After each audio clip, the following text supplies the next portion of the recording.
Sa pagkatalo nga ng Dallas Mavericks sa kanilang last game laban sa Philadelphia 76ers, napatunayan ng team na ito na kahit man umangat sa standings, hirap pa rin silang manalo laban sa mas malalakas na kupunan ngayong season. Napaka-inconsistent pa rin ng Mavericks hanggang ngayon na maaaring maging rason ng pagkakaudlot ng pagpasok nila sa playoffs. Kaya malinaw pa sa sikat ng araw na kailangan talaga nila ang presensya ni Kyrie Irving sa lalong madaling panahon kung gusto man nilang magkaroon ng sunod-sunod na panalo.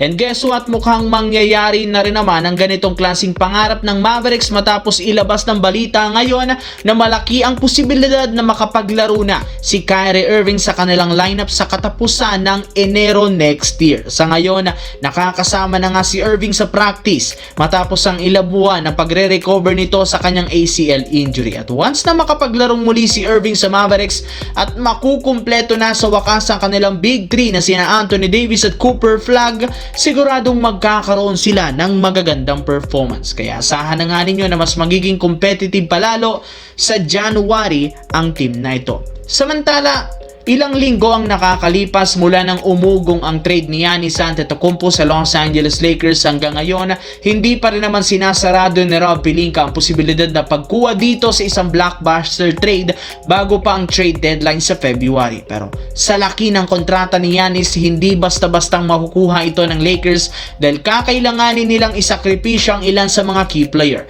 Subalit ayon sa isang insider, payag rin naman sana ang Milwaukee Bucks na padaliin ang proseso ng trade ni Giannis sa Lakers sa isang kondisyon. At ito kung papayag si Rob Pelinka na isama sa magiging deal si Austin Reeves. Yes mga idol, si Austin Reeves ang pinakagustong makuha ang kapalit ng Milwaukee sa trade ni Giannis dahil sa laki ng potensyal nito na maging isang franchise player na maaari nila siyang gamitin bilang future main ng prangkisa. Maliban kay Reeves, kailangan rin naman ditong isama si Rui Hachimura at ilan sa mga future draft pick para lamang matuloy ang trade ni Giannis sa Los Angeles Lakers.